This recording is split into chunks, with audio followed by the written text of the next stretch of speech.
No vas a creer lo que este perro mestizo Caramelo hizo para salvar a su dueño, en medio del terreno más árido del interior español. Una historia real de valentía y lealtad que te hará abrazar a tu mascota ahora mismo. Quédate hasta el final para descubrir cómo un simple ladrido lo cambió todo. Dale a me gusta, comparte y suscríbete para más historias emocionantes como esta. El sol del mediodía convertía la tierra en brasa viva cuando Antonio García se dio cuenta de que estaba perdido. La estepa se extendía en todas direcciones. Un mar de espinos y ramas secas que arañaban el cielo sin nubes. A su lado, Trueno, un perro mestizo Caramelo de tamaño medio y ojos color miel, olfateaba el aire con las narinas dilatadas, captando algo que el hombre aún no podía percibir. El perro tenía ese nombre porque apareció en la finca durante una tormenta, hace 3 años, un cachorro empapado que ladraba más fuerte que los rayos. Desde entonces, se había convertido en la sombra fiel de Antonio, acompañándolo en cada jornada por el inclemente páramo. La propiedad de Antonio estaba a kilómetros de allí, una modesta granja de ganado que había heredado de su padre y mantenía con el sudor de cada día. A sus 35 años, era un hombre marcado por el sol y el trabajo, con manos callosas que conocían cada piedra de aquel suelo árido. Su rutina era tan predecible como las estaciones de sequía: despertar antes del gallo, cuidar de los animales, reparar cercas, buscar agua. Pero aquella mañana de marzo, cuando salió a buscar una res descarriada, algo salió diferente. El sendero que conocía como la palma de su mano parecía haberse multiplicado en decenas de caminos idénticos, y ahora, horas después, la sed comenzaba a apretarle la garganta como una mano invisible. Trueno mantenía el hocico cerca del suelo, el pelo del lomo erizado en una tensión que Antonio había aprendido a respetar. El perro tenía un sexto sentido para el peligro, una herencia salvaje que ni 3 años de domesticación habían conseguido apagar. Sus orejas giraban como radares, captando sonidos que el oído humano no alcanzaba. De repente se detuvo y ladró 3 veces, corto y grave, la señal que usaba para alertar sobre algo importante. Antonio siguió la mirada del animal y vio, a unos 200 metros, lo que parecía ser una casa abandonada, con las paredes de adobe medio derruidas por el tiempo. Era el tipo de construcción que salpicaba el páramo, testigos mudos de tiempos mejores, cuando la lluvia aún visitaba aquellas tierras con más frecuencia. Antonio conocía las historias, familias enteras que abandonaban todo durante las grandes sequías, dejando atrás solo las cáscaras vacías de sus vidas. Pero aquella casa no la reconocía, y eso le preocupaba profundamente. ¿Cómo podía haber una construcción de ese tamaño en tierras que él juraba conocer palmo a palmo? Al acercarse, Trueno comenzó a gemir bajito, un sonido que venía del fondo de la garganta y que Antonio solo había oído una vez antes, cuando encontraron una serpiente cascabel enrollada cerca del pozo. El hombre puso la mano en el mango del cuchillo que llevaba en la cintura, el metal caliente del sol contra sus dedos. La casa exhalaba un silencio pesado, diferente al silencio natural del páramo. Era un silencio que parecía tragar los sonidos de alrededor, creando un vacío donde hasta el viento parecía tener miedo de entrar. Fue entonces cuando Antonio la vio por primera vez. Una mujer joven, quizás unos 25 años, estaba sentada en el umbral de la puerta, con las rodillas abrazadas contra el pecho. Su cabello negro caía como una cortina sobre su rostro, y no levantó los ojos cuando se acercaron. Llevaba un sencillo vestido de tela desteñida, y sus pies descalzos estaban cubiertos de polvo. Trueno gruñó bajo, pero Antonio lo calmó con un gesto. Había algo mal en aquella escena, pero la sed y el cansancio nublaban su juicio. La joven finalmente levantó la cara, revelando ojos oscuros que parecían contener toda la tristeza del mundo. Cuando habló, su voz era como el susurro de hojas secas.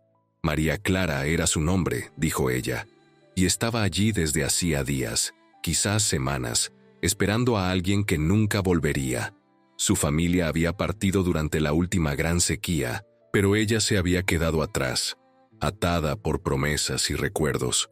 Antonio sintió que se le oprimía el corazón ante aquella historia, tan común en aquellas tierras castigadas. Ofreció compartir el poco agua que tenía en su cantimplora, y ella aceptó con una sonrisa triste que transformó su rostro por un instante.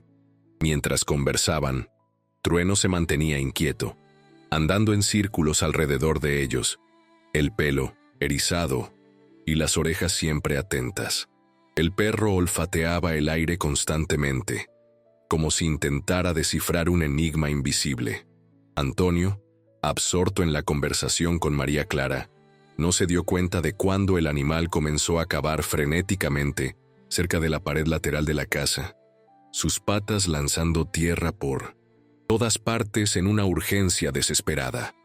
La tarde avanzaba, y el sol comenzaba su descenso lento hacia el horizonte, pintando el cielo con tonos de naranja y rojo que parecían sangre diluida.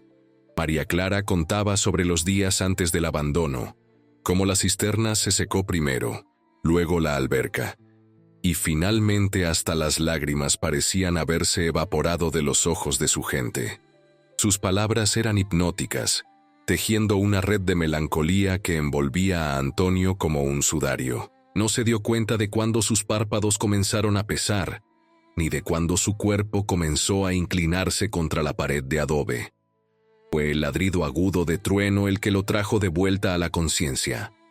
El perro estaba encima de él, las patas delanteras en su pecho, ladrando con una urgencia que Antonio nunca había visto antes. La oscuridad había caído como un manto sobre el páramo, y las primeras estrellas comenzaban a salpicar el cielo. María Clara ya no estaba allí, y en el lugar donde ella había estado sentada, solo había una mancha oscura en la tierra. Antonio intentó levantarse, pero sus piernas parecían de plomo, y un entumecimiento extraño subía por sus miembros. Fue entonces cuando vio los huesos, parcialmente enterrados donde Trueno había estado cavando, blancos como el marfil bajo. La luz de las estrellas. Huesos humanos, no había duda, y no eran los únicos. El perro seguía ladrando, tirando de la manga de la camisa de Antonio con los dientes, intentando arrastrarlo lejos de aquel lugar maldito. Con un esfuerzo sobrehumano, el hombre consiguió ponerse de pie, con la cabeza dando vueltas y las piernas temblorosas. Cada paso era una batalla, pero Trueno no desistía, tirando, empujando, ladrando sin parar. La casa detrás de ellos parecía pulsar con vida propia, las sombras contoneándose en las paredes como serpientes negras. Antonio podía jurar que oía voces, susurros que venían de todas partes y de ninguna parte al mismo tiempo. Se llamaban nombres al viento, nombres de personas que él conocía, que habían desaparecido durante las sequías de los años anteriores. Su mente luchaba por comprender lo que estaba sucediendo, pero el veneno, o lo que sea que María Clara le había puesto en el agua, nublaba sus pensamientos como una niebla espesa. Trueno guiaba sus pasos tambaleantes, escogiendo el camino a través de la estepa oscura con una certeza que desafiaba la lógica. El perro parecía saber exactamente a dónde ir, evitando los espinos más crueles y los agujeros traicioneros. De vez en cuando se detenía y volvía para empujar a Antonio cuando éste amenazaba con caer, sus ladridos volviéndose más urgentes con cada tropiezo. Las estrellas giraban en el cielo como un carrusel enloquecido, y Antonio tuvo que cerrar los ojos para no vomitar la bilis que subía por su garganta. No sabría decir cuánto tiempo caminaron así, hombre y perro unidos en una danza desesperada de supervivencia. El tiempo parecía haber perdido el significado, estirándose y contrayéndose como un acordeón cósmico. En algunos momentos, Antonio podía jurar que veía a María Clara caminando a su lado, su vestido flotando en una brisa que no existía, su sonrisa triste transformándose en algo mucho más siniestro. En otros, veía rostros en las sombras de los chumberas, rostros de personas que conocía, que habían desaparecido sin dejar rastro. Cuando el primer rayo de sol tocó el horizonte, Antonio se desplomó. Sus fuerzas se habían agotado completamente, y ni siquiera la férrea determinación de Trueno conseguía moverlo un centímetro más. El perro, al darse cuenta de que su dueño no podía continuar, hizo algo extraordinario. Levantó la cabeza hacia el cielo que se aclaraba y soltó un aullido largo y profundo. Un sonido que parecía venir de las entrañas de la tierra. No era el ladrido normal de un perro doméstico, sino algo más antiguo, más salvaje. Una llamada que resonó por la estepa como una campana de alarma.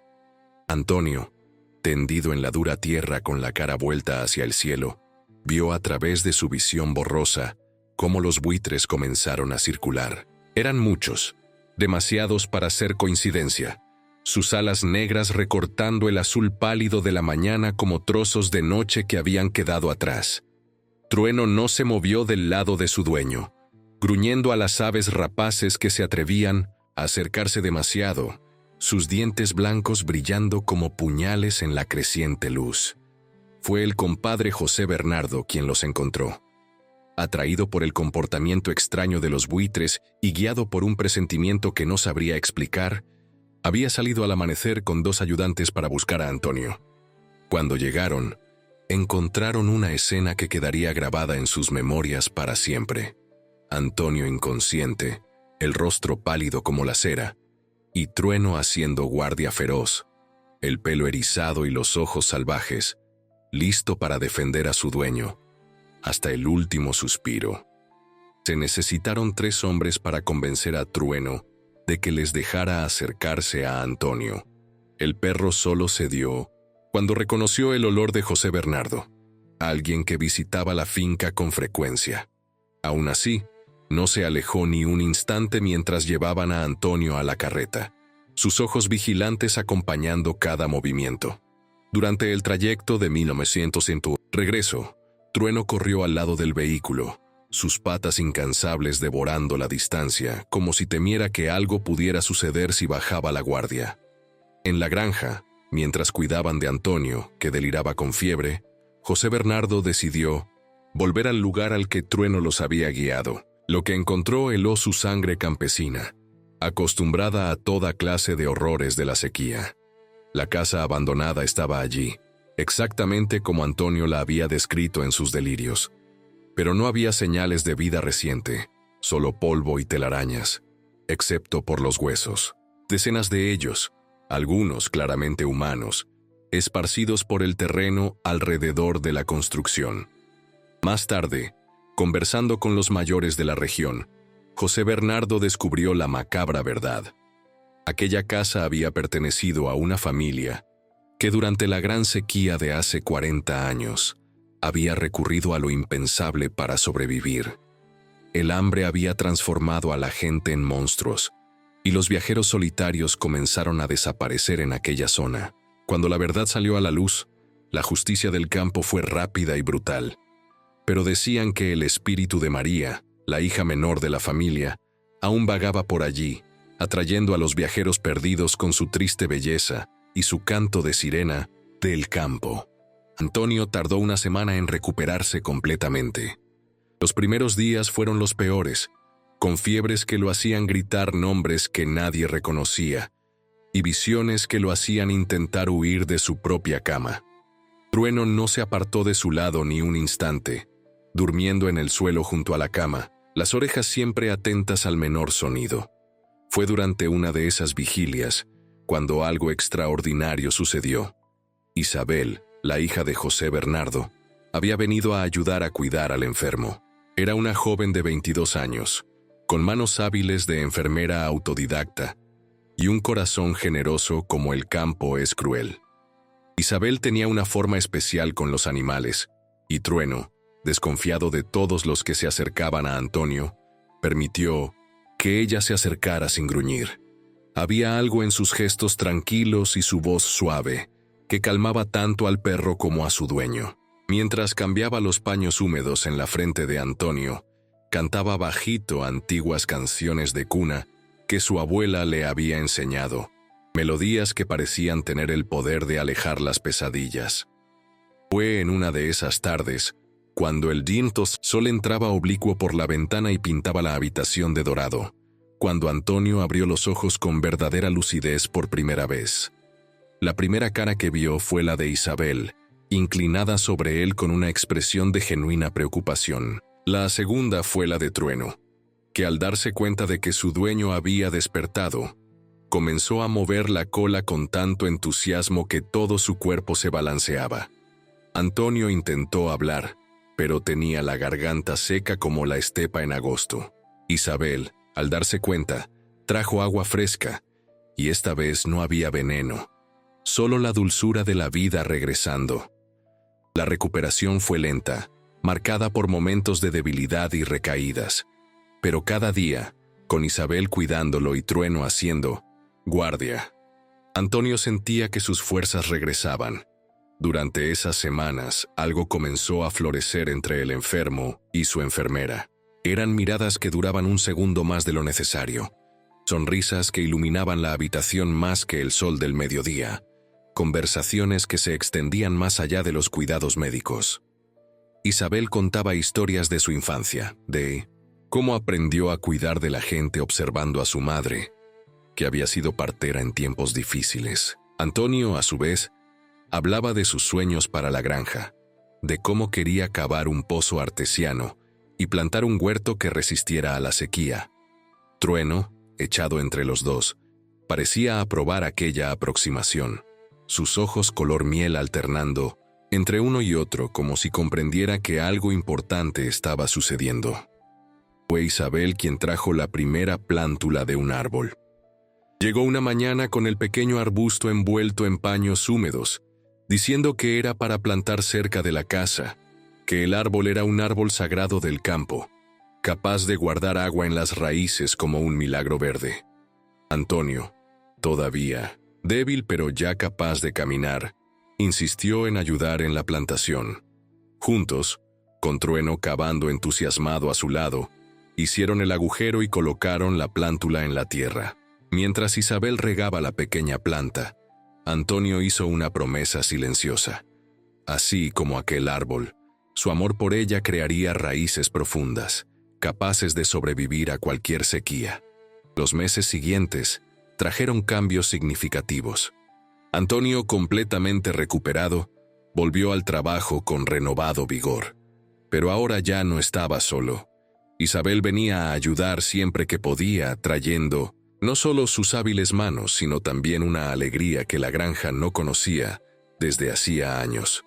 Ella tenía un don especial para tratar con los animales, y hasta las reses más ariscas se calmaban con su presencia. Trueno la había adoptado, completamente, siguiéndola con la misma devoción que demostraba por Antonio.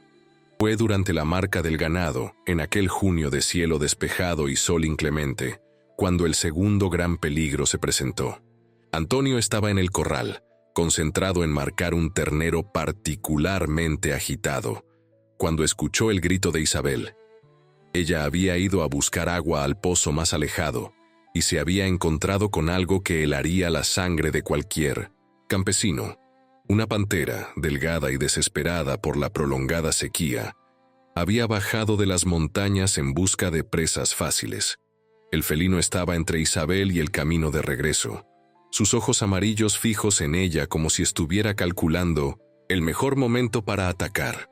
Isabel, petrificada por el miedo, no podía moverse. El cubo de agua se le había caído de las manos, el agua preciosa infiltrándose rápidamente en la tierra sedienta.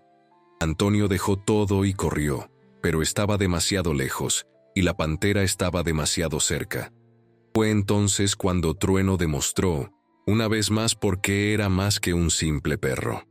El perro mestizo Caramelo surgió de la nada como un rayo dorado, colocándose entre Isabel y la pantera con un gruñido que parecía venir de las profundidades de la tierra. No era un enfrentamiento equilibrado. La pantera era más grande, más fuerte, con garras que podían rasgar la piel como papel. Pero Trueno tenía algo que el felino no tenía. Estaba defendiendo a su familia. El perro atacó con una ferocidad que Antonio nunca había visto, ladrando y mordiendo, bailando fuera del alcance de las garras mortales con una agilidad impresionante. La lucha pareció durar una eternidad, aunque no pudo haber sido más que unos minutos. Trueno usaba su velocidad e inteligencia, atacando y retrocediendo, nunca dando a la pantera un blanco fácil. Sus ladridos resonaban por el campo como truenos de una tormenta seca, alertando a todos en un radio de kilómetros. La pantera, frustrada y cada vez más cansada, intentaba acorralar al perro contra las piedras, pero Trueno siempre encontraba una salida, siempre volvía al ataque. Fue cuando la pantera, en un movimiento desesperado, logró golpear a Trueno, con una patada que lo lanzó contra una piedra. El perro gimió de dolor, su costado sangrando de 3 cortes profundos. La pantera, sintiendo la victoria cercana, se preparó para el ataque final, pero había subestimado el corazón de un perro mestizo del campo. Trueno se levantó, tambaleante pero decidido, y cuando la pantera saltó, hizo algo que quedaría en la memoria de todos los que fueron testigos. Se desvió en el último segundo y mordió la garganta del felino con toda la fuerza que le quedaba. Cuando Antonio finalmente llegó, cuchillo en mano y el corazón en un puño, encontró una escena que nunca olvidaría. Trueno estaba caído, su pelaje caramelo manchado de rojo, pero aún mantenía los dientes clavados en la garganta de la pantera, que había dejado de forcejear. Isabel lloraba arrodillada junto al perro, sus manos intentando detener la sangre que emanaba de las heridas. Antonio con infinito cuidado separó a los combatientes. La pantera estaba muerta, y Trueno, por milagro, aún respiraba. Lo que siguió fue una carrera contra el tiempo. Antonio llevó a Trueno en brazos mientras Isabel preparaba agua caliente y paños limpios. No había veterinario cerca, pero los campesinos aprenden a cuidar de sus animales como se cuidan a sí mismos. Con aguja e hilo, Antonio cosió los cortes, sus manos temblando no de miedo sino de emoción. Isabel preparó un cataplasma de hierbas que su abuela le había enseñado, plantas del campo que tenían el poder de curar y proteger. Durante 3 días y 3 noches, Trueno luchó entre la vida y la muerte. Antonio e Isabel se turnaban en las vigilias, nunca dejando al perro solo. Le hablaban, le contaban historias, le prometían todas las cosas buenas del mundo si resistía. Al tercer día, cuando el sol nacía pintando el cielo de esperanza, Trueno abrió los ojos y, débilmente, lamió la mano de Antonio.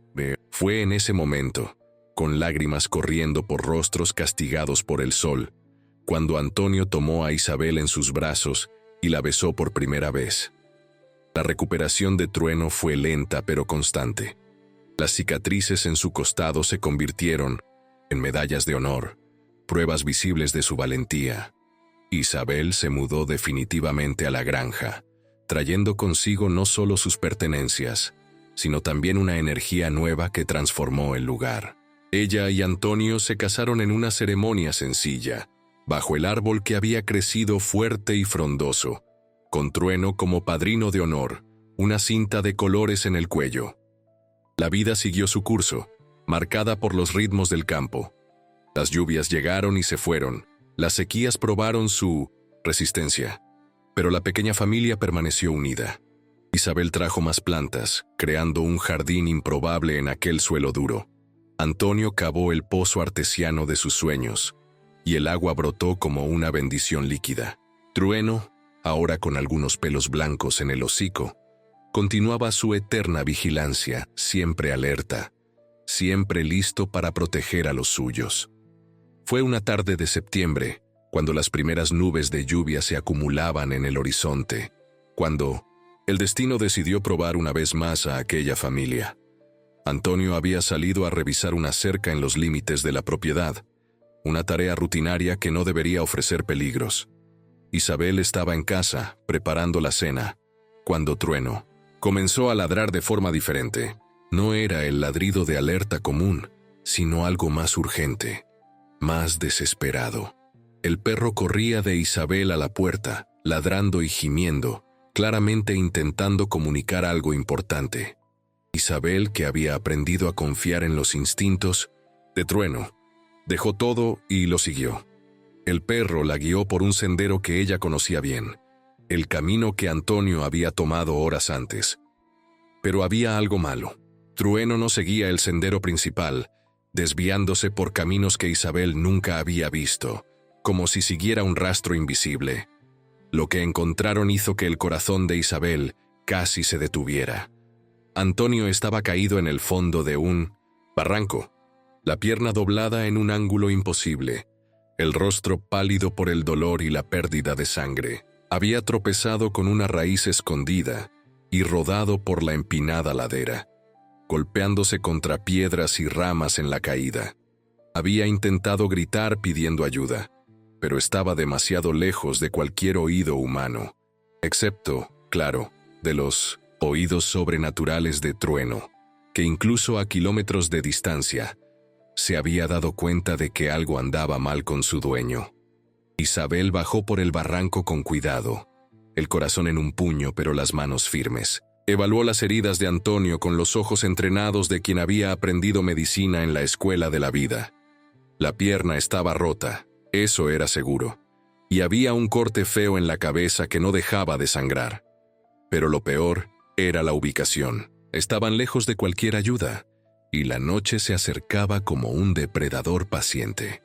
Fue entonces cuando Isabel tomó una decisión que probaría su temple de verdadera mujer del campo.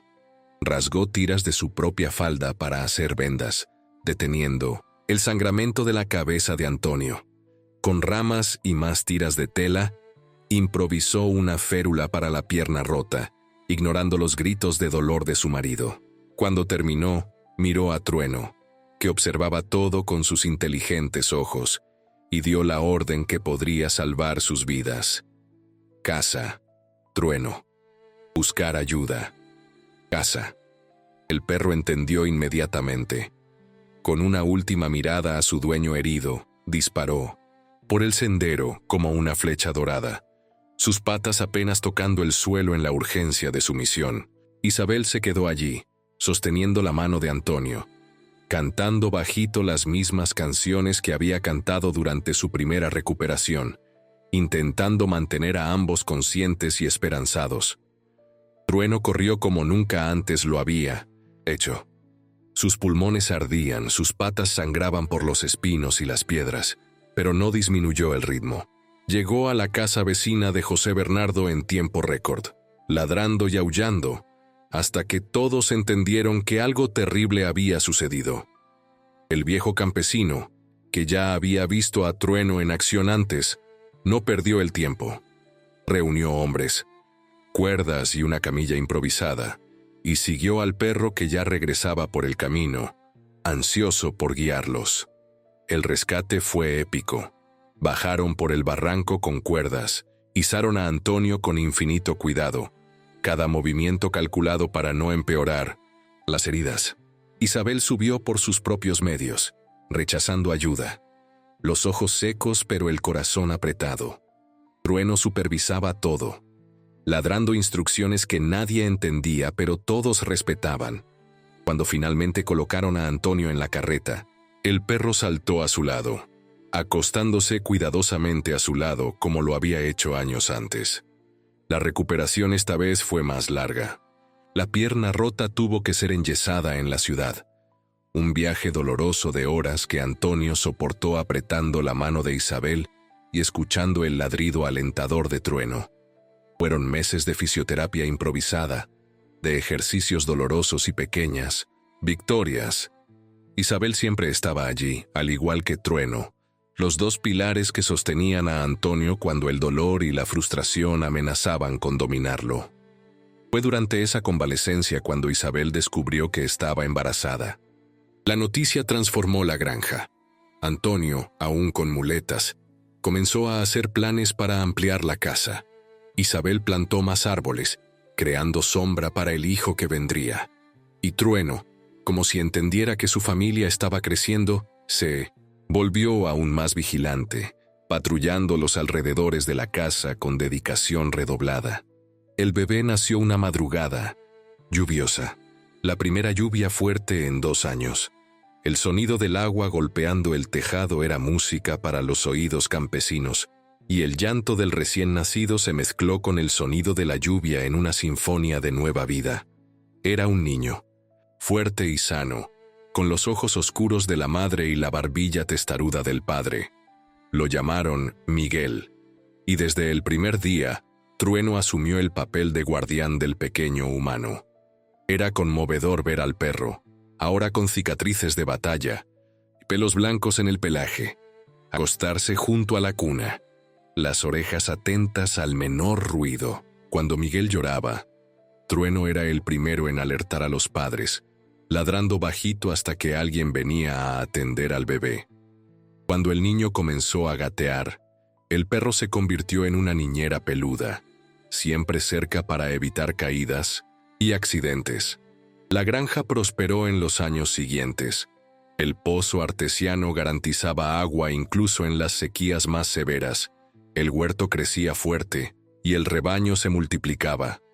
Antonio, completamente recuperado pero con una leve cojera que lo acompañaría para siempre, trabajaba con renovado vigor.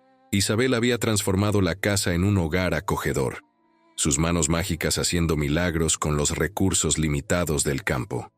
Y Miguel crecía fuerte y sano, un niño del campo con el mejor amigo que podía tener.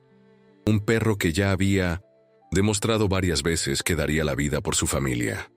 Fue cuando Miguel tenía 5 años que llegó la última gran prueba. El niño había desarrollado el hábito de explorar los alrededores de la casa, siempre con Trueno como sombra fiel. En aquella tarde en particular, mientras los padres estaban ocupados con la cosecha de los frutos del árbol, Miguel decidió seguir una mariposa colorida que bailaba entre las flores del jardín de Isabel. La mariposa voló cada vez más lejos, y el niño, encantado, la siguió sin darse cuenta de cuánto se alejaba de casa. Trueno, ahora con casi 10 años, y las articulaciones quejándose de la edad, siguió al niño con la paciencia de siempre. Pero cuando Miguel se acercó peligrosamente a un viejo pozo abandonado, cubierto solo parcialmente por tablas podridas, el perro percibió el peligro inmediatamente. Ladró la advertencia, aquel ladrido grave y urgente que significaba peligro, real. Pero Miguel, distraído con la mariposa, no prestó atención. Fue cuando el niño pisó la primera tabla podrida que Trueno actuó. En un movimiento que desafiaba su edad y sus dolores, el perro se lanzó contra Miguel, empujándolo lejos del pozo, en el preciso momento en que las tablas cedieron. El niño cayó en la tierra blanda del jardín, asustado pero ileso. Trueno no tuvo la misma suerte. Su impulso lo llevó directamente al agujero negro del pozo abandonado, y el sonido de su cuerpo golpeando el agua en el fondo resonó como un disparo en el corazón del campo. Miguel gritó como nunca antes lo había hecho. Un sonido que llegó a los oídos de Antonio e Isabel incluso a la distancia. Dejaron todo y corrieron, encontrando al niño llorando a la orilla del pozo, gritando el nombre de Trueno. Antonio no dudó. Ató una cuerda a su cintura y bajó por el oscuro pozo, el corazón apretado de miedo por lo que podría encontrar. El agua estaba a unos 10 metros de profundidad, fría y oscura, y allí estaba Trueno, luchando por mantenerse a flote, sus viejas patas golpeando frenéticamente. El rescate fue un milagro de determinación y amor. Antonio logró alcanzar a Trueno, sosteniéndolo contra su pecho mientras Isabel y algunos trabajadores que habían acudido al llamado los izaban. El perro estaba exhausto, temblando de frío y shock, pero vivo. Cuando lo pusieron en el suelo, lo primero que hizo fue lamer la cara de Miguel, como si quisiera asegurarse de que el niño estaba bien. Aquella noche, mientras Trueno dormía, envuelto en mantas cerca de la estufa, con Miguel abrazado a él, Antonio e Isabel intercambiaron una mirada que lo decía todo. ¿Cuántas veces aquel perro salvaría sus vidas? ¿Cuántas veces probaría que el amor y la lealtad no conocen límites? Isabel preparó la mejor cena que la despensa permitía, y por primera vez, Trueno comió en la mesa con la familia, un rey en su merecido trono. Los años siguientes fueron más gentiles. Trueno envejeció con dignidad, sus pasos más lentos pero su espíritu indomable. Miguel creció escuchando las historias de cómo el perro había salvado a su padre y a su madre, cómo había luchado con una pantera, cómo había bajado a un pozo para salvarlo. El niño desarrolló un profundo amor por los animales, un respeto por la vida que lo acompañaría siempre. Antonio expandió la granja, cavó más pozos, plantó más árboles. La propiedad se convirtió en un oasis en el campo, un ejemplo de cómo el trabajo duro y el amor pueden transformar incluso la tierra más árida. Isabel tuvo 2 hijos más, una niña llamada Ana y otro niño llamado Pedro, y Trueno asumió la custodia de todos con la misma dedicación, incluso cuando sus pasos se volvieron más vacilantes y su pelaje más blanco que caramelo. Fue una mañana de invierno, 15 años después de aquel primer rescate, cuando Trueno no se levantó para el paseo matutino. Estaba acostado en su lugar favorito, bajo el árbol que Isabel había plantado tantos años antes, sus ojos color miel mirando el horizonte donde el sol comenzaba a salir. Antonio se arrodilló a su lado, sus manos callosas acariciando su pelaje gris, las lágrimas corriendo sin vergüenza por su rostro marcado por el tiempo. Isabel trajo a los niños, y todos se sentaron alrededor de Trueno, contando historias, agradeciendo, despidiéndose. El perro los miró uno por uno. Aquella mirada inteligente y cariñosa que habían conocido durante tantos años. Y cuando cerró los ojos por última vez, fue con un suspiro de satisfacción, como quien cumplió su misión, y finalmente podía descansar. Enterrados. Trueno bajo el árbol, marcando el lugar con una piedra donde Miguel, ya demostrando habilidad con las letras, grabó: «Aquí descansa Trueno, el perro que nos enseñó que el amor no tiene límites». El árbol, como si entendiera el honor de guardar tal tesoro, floreció como nunca antes, sus dulces frutos alimentando generaciones de niños que crecerían escuchando la historia del perro mestizo Caramelo que salvó a una familia entera. Años más tarde, cuando Miguel se convirtió en veterinario y regresó para cuidar de los animales del campo, cuando Ana se convirtió en maestra y enseñó a los niños de la región sobre valentía y lealtad, cuando Pedro asumió la granja y la transformó en un modelo de sostenibilidad, todos llevaban dentro de sí un pedazo de Trueno. Isabel y Antonio, ahora abuelos de cabello blanco, aún caminaban tomados de la mano por el huerto que habían plantado juntos, y siempre se detenían bajo el árbol para hablar con su viejo amigo. Y en las noches de luna llena, cuando el viento soplaba suavemente entre las ramas del árbol, juraban poder oír, distante pero claro, el sonido de un ladrido familiar, como si Trueno aún hiciera guardia, velando por su familia incluso más allá de la vida, porque hay amores que trascienden la muerte, lealtades que resuenan por la eternidad, y en el campo, donde la vida es dura pero los corazones son fuertes, las historias de quienes amaron de verdad nunca mueren. ¿Y tú? ¿En qué momento dejarás que la esperanza florezca en tu desierto? ¿Cuándo permitirás que el amor, ya sea de un animal o de una persona, transforme tu tierra árida en jardín? Porque si un perro mestizo Caramelo pudo cambiar el destino de una familia entera, imagina lo que un corazón abierto puede hacer por tu vida.